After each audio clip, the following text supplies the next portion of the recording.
Praise the Lord, isang mapagpalang araw po sa lahat ng aming mga subscribers at mga viewers dito po sa aking YouTube channel.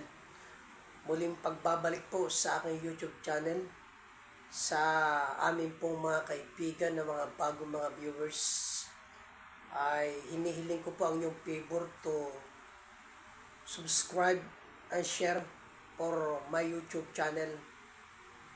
At sa pamagitan po ng ating programang ito, mga kapatid at mga kaibigan, ito ay may dalang kapangyarihan at pagpapala, lalo na dumul sa mga taong makikinig at sasampalataya sa ating Panginoon.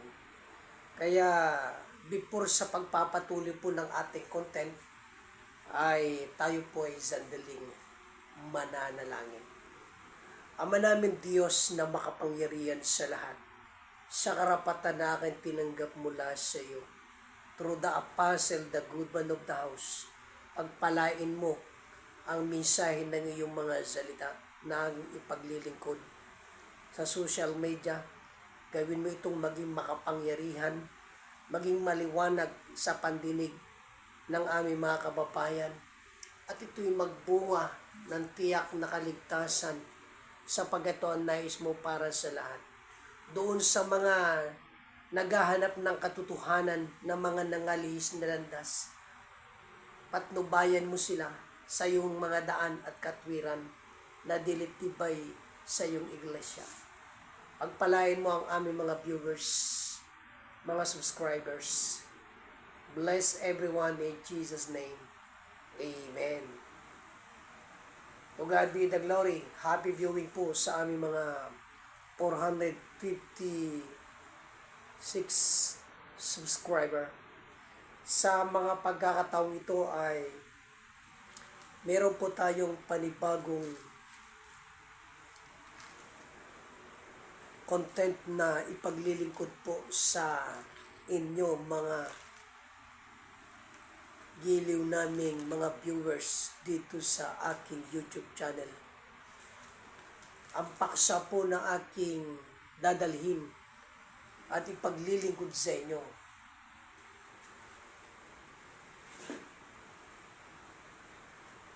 ang pinagmulan ng pananampalatayang Roman Catholic Church. Ang pinagmulan ng pananampalatayang Roman Catholic Church.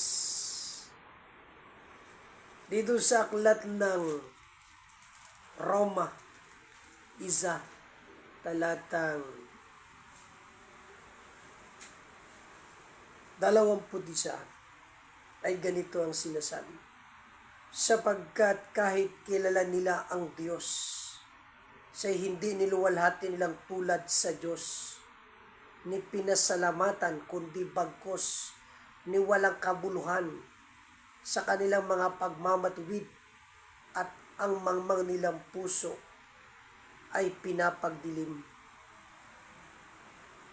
At pinalitan nila ang kaluwalhatian ng Diyos na hindi nasisira ng isang katulad ng larawan ng tao na nasisira, at ng mga ibon at ng mga hayop na may 4 na paa at ng mga nagsisigapang. Kaya sa paksa po na ating ipaglilingkod sa inyo, ang pinagmulan ng Roman Catholic Church. Sa aming mga viewers at maging sa ating kinagisnang pananampalataya o relihiyon, ang content po na ito ay hindi po layunin upang siraan ang ating pananampalataya. Ang content po na ito hindi upang saktan ang ating damdamin at mga kalooban, kundi upang buksan ang ating mga puso at mga pag-iisip sa mga katotohanan ng kanyang mga salita. Purihin ang Panginoon. Kaya itong ating kinagisnang pananampalataya o church, sinasabi ng salita ng Diyos. Sabi na inyong pinalitan ang katotohanan ng kasinungalingan at sila'y nagsisamba sa mga nilikha ng Diyos kaysa Diyos ng may likha ng langit at ng lupa. Praise the Lord. To God be the glory. Kaya sa katanungan, saan galing ang ating kinagisnang pananampalataya? Kaya nga tinatawag na Roman Catholic Church. Ibig sabihin, galing sa Roma. Sa Roma, mga kapatid at mga kaibigan, ang Roma, ito ay na-convert ng tunay na mga Kristiyano nang sila mangaral sa Roma sa pangunguna ni Apostol Pablo. Kaya ano ang pangalan ng church o iglesia na kinabibilangan ng mga apostol? Sabi sa aklat ng Mateo 16 talatang 18 ay maliwanag na sinasabi ko naman sa iyo na ikaw ay Pedro at sa ibabaw ng batong ito ay itatayo ko ang aking iglesia at ang pintuan ng Hades ay hindi magsisipagnaig laban sa kanya. Maliwanag na itong iglesia ay yun ang iglesia na itinayo ng ating Panginoong Hesukristo. Kaya ano ang pangalan ng church na itinayo ng ating Panginoong Hesukristo? Yun ay Church of Christ o di kaya Iglesia ni Kristo. To God be the glory. Purihin ang Panginoon. Kaya ang iglesia sa Jerusalem, lumaganap, dumating hanggang sa Roma. Kaya sa Roma, si San Pablo, siya ang sinugo ng Diyos na apostol sa Roma upang ang mga Romano ay maging member sa tunay na iglesia ng ating Panginoong Hesukristo. Kaya sabi sa aklat ng Roma, dito sa Roma chapter 16, verse 16, mangagbatian kayo ng banal na halik, binabati kayo ng mga iglesia ni Kristo. Kaya ano yung church? Ano yung pangalan ng church sa Roma? Hindi Roman Catholic Church, kundi Church of Christ o Iglesia ni Kristo. Kaya itong mga Romano Katoliko, the Roman Catholic Church, ang pinagmula nito, galing sila sa tunay na iglesia ni Kristo sa pagtuturo ng mga apostol tulad ni Apostol Pablo. Purihin ang Panginoon. Walang tala sa Biblia na si Apostol Pedro nangaral ng Roma. Walang tala sa Biblia na si Apostol Pedro nakarating ng Roma. Purihin ang Panginoon. To God be the glory. Ang nakarating ng Roma at nagmisyon sa bansang Roma ay si Apostol Pablo. Kaya sabi ni Apostol Pablo sa Roma, sabi niya sa mga taga-Roma, sa Romans chapter 1 verse 1, sabi ni Apostol Pablo, Romans chapter 1 verse 1, nasa pamagitan niya tinanggap namin ng biyaya at pagka-apostol sa pagtalima sa pananampalataya sa lahat ng mga bansa dahil sa kanyang pangalan. sa mga ito'y kayo naman ay tinawag kay Hesukristo.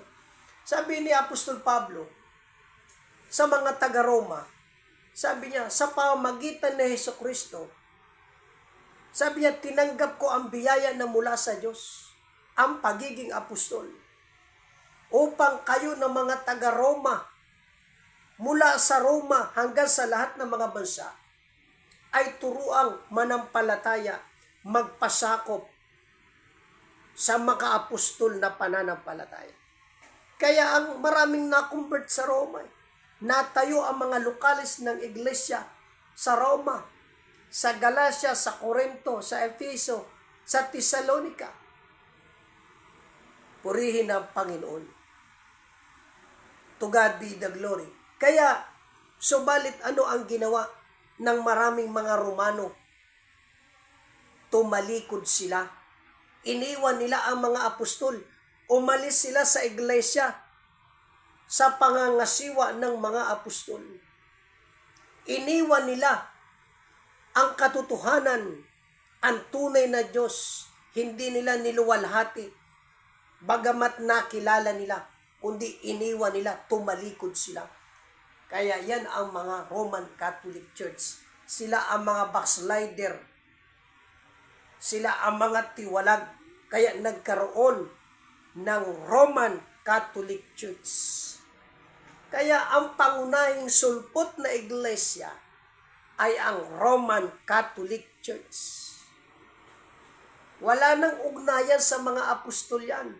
Hindi na konektado kaila Apostol Pedro, kaila Apostol Pablo. Bakit? Nag-backslide sila. Iniwan nga nila ang katotohanan eh. Purihin ang Panginoon. To God be the glory. Diyan galing ang Roman Catholic Church. Nang sila lumaki at lumaki, inusig nila ang iglesia. Lumawak sila. Ginira nila ang Jerusalem. Sa panahon ni Augusto Cesar, naging makapangyarihan ang Roma sa panahon ng Roman Empire. Ginira nila ang Jerusalem. Sinakop nila ang Jerusalem. Kaya nang dumating si Kristo, ay ang gobernador ng Roma, si Augusto Cesar, sa panahon ng Roman Empire. Purihin ang Panginoon. Yan ang pinagmulan ng Roman Catholic Church. Kaya, ang Roman Catholic Church, hindi na ito haligi at suhay ng katotohanan, kundi haligi at suhay ng kasinungalingan.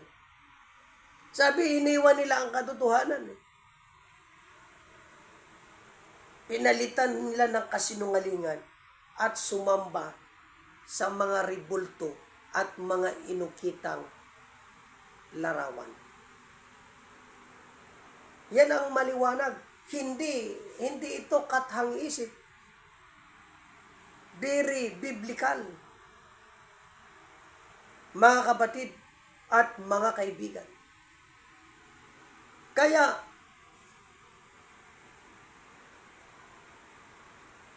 sabi, pinalitan nila ang kaluwalhatian ng Diyos na hindi nasisira, na isang katulad ng larawan ng tao na nasisira at ng mga ibon at ng mga hayop na may 4 na paa at mga nagsisigapang. Dahil dito'y sa karumihan ng mga pita ng kanilang puso ay ibinigay sila ng Diyos sa kahalayan, pang-alisan nila ng puri ang kanilang mga katawan sa kanilang sarili. Sapagat pinalitan nila ang katotohanan ng Diyos ng kasinungalingan at sila nagsisamba at naglingkod sa nila lang kaysa lumalang na siyang pinupuri magpakailanman siya nawa. Ito ang ginawa ng ating kinagisnan. Kaya, mga kapatid at mga kaibigan, salamat sa Panginoon. Dahil merong tunay na iglesia muli na nagpapatuloy sa ating panahon upang itong mga nagsilihis na landas, tumalikod sa katotohanan, ay muli silang ipanumbalik sa Panginoon. Kaya ang iglesia ni Kristo na siyang haligi at suhay ng katotohanan ay yung iglesia na itinayo ni Kristo sa pangangasiwa nila Apostol Pedro sa panahon nila noon, sa pangangasiwa ni Apostol Pablo sa panahon nila, sa panahon ni San Pablo sa Roma. Kaya ang Timoteo 3 talatang 15, sinusulatan ni Apostol Pablo si Timoteo at ang lahat ng mga kapatid na sabi na dapat ugaliin ng mga kapatid sa sambahayan ng Diyos na sang iglesia. Sabi sa 1 Timothy chapter 3 verse 15, ngunit kung ako'y magluwat ng mahabang panahon, ay dapat na ugaliin ng mga tao sa bahay ng Diyos na siyang iglesia ng Diyos na buhay at haligi at suhay ng katotohanan. Sabi ni Apostol Pablo sa sulat niya kay Timoteo, sabi na dapat ugaliin ng mga tao. Saan? Sa bahay ng Diyos. Ano ang bahay ng Diyos? Ang iglesia. Sabi, haligi at suhay ng katotohanan. Sabi nila, ang haligi at suhay daw ng katotohanan, ang simbahan. Pero saan nila nalaman na ang simbahan o ang iglesia ang haligi at suhay ng katotohanan? Sa Biblia. Amen. Kaya ang unang mga alagad, ang unang iglesia, kasulatan ang ginagamit nila kahit ang Panginoong Jesucristo. Si Kristo gumagamit ng kasulatan. Hindi siya gumagamit ng mga tradisyon ng tao, mga haka, mga chismes. Dahil ang ating kinagisnan, bukod sa naniniwala sa Biblia, yung mga chismes din, pinapaniwalaan nila. Mga chismes ng mga kagurangnan, mga sinaunang mga tao,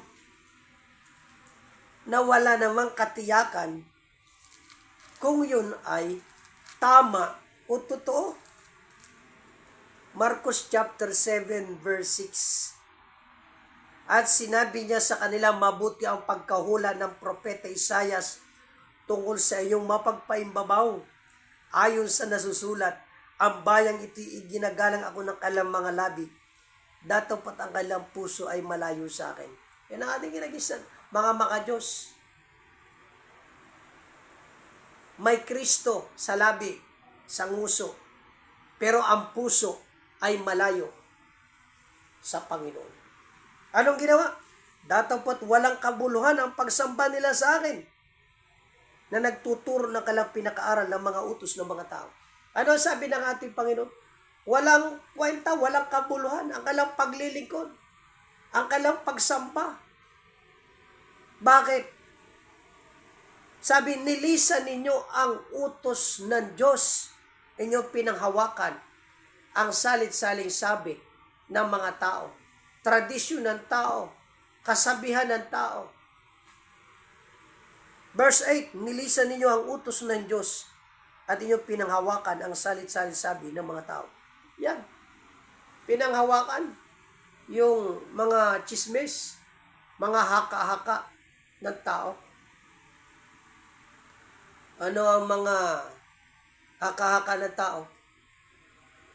O pagka may patay, bawal magwalis. Pagka may patay, bawal maligo. Pagkagabi na, bawal magwalis. Lalabas daw ang swerte. O, pagka may patay, ilalabas ng patay sa papuntang sementeryo. Huwag daw lumingon. Diretso. Diretso ang lakad papunta sa cemetery. Ano yan? Mga, haka-haka ng tao. Subalit, mga kapatid at mga kaibigan, ang ating panghawakan na may buong katotohanan, yung sinasabi ng Panginoon, ang kanyang mga salita. The perfect reference na hindi na nangangailangan ng kasama ay ang salita ng Diyos. Wala pang word na Biblia. Kasi ang nag-create nitong pangalang Biblia, mga Kastila Yan. Pero inyong tandaan, lalo na sa mga debater ng Roman Catholic Church, wala pang Biblia, may kasulatan na. Nariyan na ang 5 books of Moses, yan Torah. Yan, Genesis, Deuteronomy, Exodus, Numbers, mga 5 books of Moses. Yan, meron ng mga 4 gospel, mga sulat ng mga apostol, mga manuscript, wala pang Biblia. Praise the Lord. Ang ating pananampalataya dapat nakabatay lamang sa sinasabi ng salita ng Diyos. Ito ang tama, ito ang insakto. Purihin ang Panginoon. Kaya yan ang pinagmulan ng ating kinagisnan. No? Kaya, ang iglesia na siyang haligi at suhay ng katotohanan, ang iglesia na pinapangasiwaan ng mga apostol. Purihin ang Panginoon. Ang apostol hindi lang noon, sa panahon nila Pablo, sa panahon nila Apostol Pedro, ayon sa karunungan ng Diyos, magsusugo siya ng apostol. Pag napatay na sila Apostol Pedro, sila Pablo, ang Diyos nagbangon ng panibagong apostol. Kaya ang iglesia na siyang haligi at suhay ng katotohanan ay ang Church of Christ, Iglesia ni Kristo, na misyonero sa pangangasiwa ng apostol. Purihin ang Panginoon. To God be the glory. Kaya, there is the true church. Ito ang haligi at suhay ng katotohanan para yung mga lumihis ng landas, mga lumiko, muling ipanumbalik sa Panginoon. Gaya ng Israel, pagka nagbabackslide sila, naliliis ng landas, ang Diyos nagpapadala ng panibagong propeta, ganun din sa ating panahon. Kaya, saan galing ang Roman Catholic Church? Sila dating mga member ng Church of Christ. Sa pangangaral at pangangasiwa ng mga apostol nila San Pablo, kaya ang ginawa ng mga ito, nag-backslide sila. Naging laban sila sa iglesia. At nagtayo ng sarili nilang sikta, Roman Catholic Church. Yan. Iniwan nila ang katotohanan at nagtayo ng iglesia na ang aral haka-haka ng tao. Purihin ang Panginoon. Kaya sa mga pagkakataong ito, ang aral na ito, ang mensaheng ito, dapat pumukaw sa ating mga kinagisnang pananampalataya. Hindi kayo ang iglesia na haligi at suhay ng katotohanan. Ang iglesia na suhay, haligi at suhay ng katotohanan, yang may namamahalang mga apostol mula noon at hanggang sa ating panahon. Dahil apostle of Jesus Christ, the teacher of the true Christ, the teacher of the true God, the teacher of the true faith. Kaya hanapin natin, ugaliin natin sa sambahayan ng Diyos na siyang iglesia ng Diyos na buhay. Naway sa mensaheng ito, sa hapong ito'y pinagpala po ang bawat isa sa inyo. Purihin ang Panginoon. At sa aming mga bagong mga viewers, huwag nating kalimutan i-share, i-like, i-subscribe ang aking YouTube channel. Salamat. Ang pagpapala, biyaya, kapayapaan, pagliligtas ng Panginoon ay patuloy na sumabawat isa sa inyo. Purihin ang Panginoon.